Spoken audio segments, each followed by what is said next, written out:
Let's talk about some of the Western teams. But what I thought we'd do, like I said, is we're not going to do all the games. I thought the best thing would be, a bit like what Rich did there, let's actually consider what were the expectations, who overperformed, who underperformed.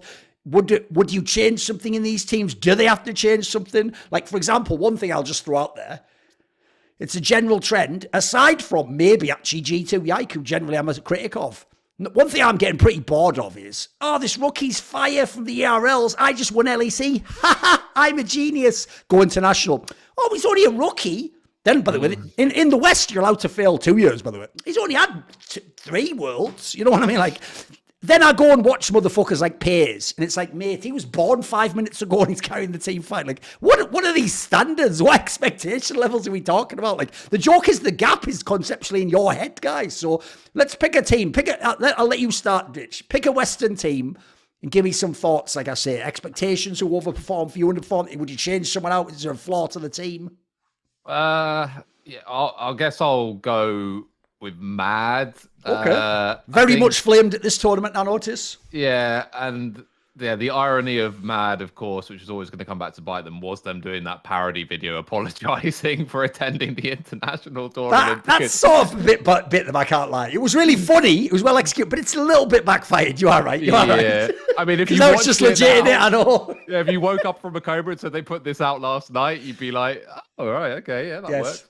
But yeah, so with Mad, it's interesting, right? Because you have they're a very extreme team in a lot of ways, with some definite high points and also a lot of flaws, obviously. I would say, weirdly, the biggest disappointment was probably Chasey. Reason being is that he came off, I think me and you both had him as our best top laner of the split. Very solid split, particularly in playoffs. And he should have been like a reliably very strong piece, even if you don't expect him to like body Eastern top laners or whatever, who historically have always been exceptionally good, at least to like hold serve, let's say. And yes. I really don't feel like he did that. Whereas the other pieces, none of them surprised us, I would argue.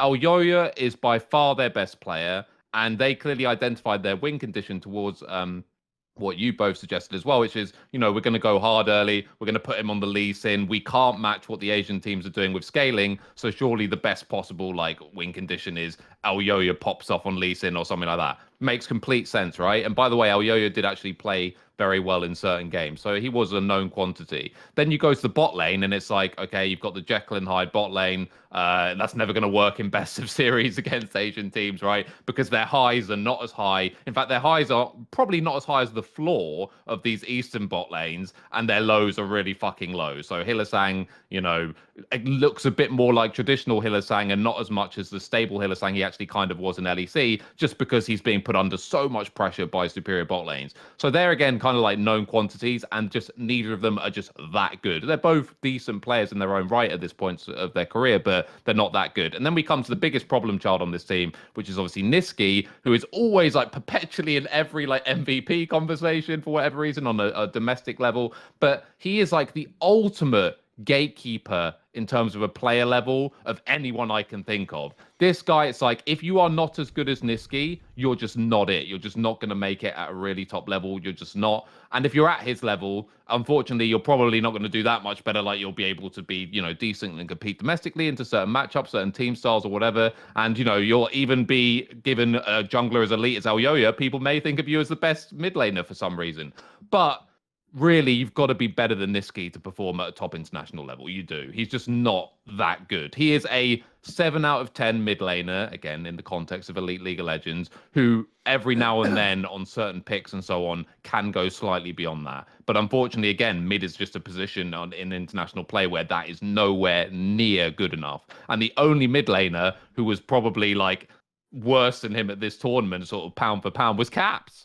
So, yeah, I think on this team, if we're talking in the context as we are of international, Nisqy would have to be the first name to go. Even given the lows that Hylissang can have, the lows that Kha'Zix can have, their peaks are both higher for me than Nisqy, especially when you compare them to international counterparts. And I just think that they need a new mid. Unfortunately, this is all on the background of again, this isn't leaking anything. This is like completely the most open secret in the industry. Like, Yo-Yo's leaving at the end of the year. Like, so I don't really know what you do with this team. By far, your best player is going to leave. So it would be easy for me to say, oh well, maybe they can just try and get Larson or something. It's like, yeah, but fucking Yo-Yo's gone then. So then what? Like, we have to bring in Caesar Milan to teach Selfmade how to be a human or something. Like, what's going on? Like, I don't really know how you fix this team Good from reference. that standpoint. So I don't really know what to do, because it's going to be one step forward, two steps back, and I think it's something where I wouldn't feel that bad if they just blew it up, which sounds crazy when you just won. But this is not the same as like when Rogue decided to make changes after winning LEC, right? Like, that was a legitimately top tier team who clearly, if they'd stayed together, could have maybe done something internationally, right? It's never a given, but that looked on the cards. This never looked on the cards at all. And unfortunately, what's really sad is everyone kind of knew it going into the tournament. Whereas with strong G2, even this version of G2, you're like, well, I don't expect them to be that great, but they could be good potentially. No one was saying that about Mad, really. So yeah, I think you just blow it up potentially. There's no piece that I would actually really want to keep. And that, I think, is actually the most telling thing. The fact that you have an LEC champion and you look at that team and you say, outside of Yo-Yo, who's probably leaving, there is no one that I would be that sad if I lost. That's got to tell you something, surely. Like, you've got to feel more confident in your pieces going forward. So yeah, I don't really know what I would do in that sense. But I just feel that there are no elements here where I'm like, if they just change this or tweak that, they can do something internationally. I think you blow it up, quite honestly. What do you think of Mad Lions, Jensen? I think I have to disagree about the analysis about Niski over there, right? And if you play a facilitated position, which is what Niski usually does, he plays the Cassante, he plays the Gragas, he plays a more of like a Dolan style of League of Legends, and your top lane is just inting the living likes out of the game.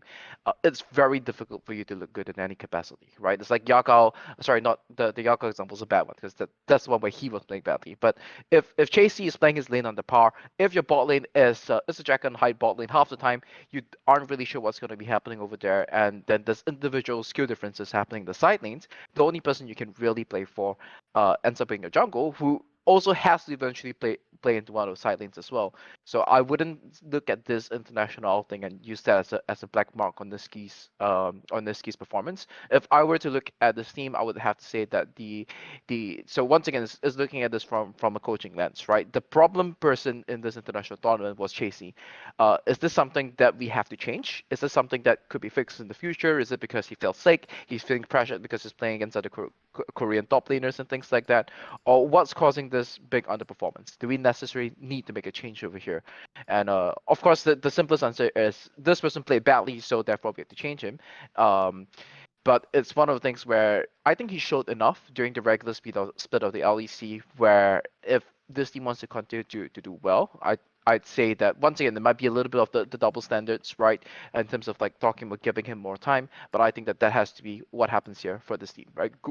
They came here to MSI, they got completely blasted. They take the learning experiences and then they run it back again next time. There's only one person I really think that this team has to change, but from what I understand about the way they view roster construction, it would happen, is the AD carry, right? Karzi has you cannot play at this level and expect to do anything internationally, which is something similar to Golden Gardens as well. But this is someone who is so integral to team culture and what it means for Mad Lions to function as a team. So if you were to change him, it's probably going to be like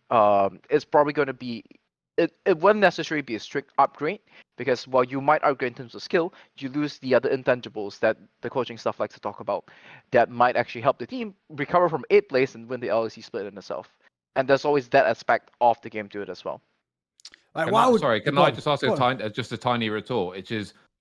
I think it's all well and good saying, therefore, maybe I wouldn't replace anyone, but do you believe that this team could ever be capable of doing anything like internationally? Like, because for me to agree with your answer, that would surely have to be on the basis that the conclusion is therefore it would not be unreasonable in X amount of time that this team like levels up internationally. Do you believe that's possible? Because I do not see any path for those 5 players where they're just suddenly decent internationally?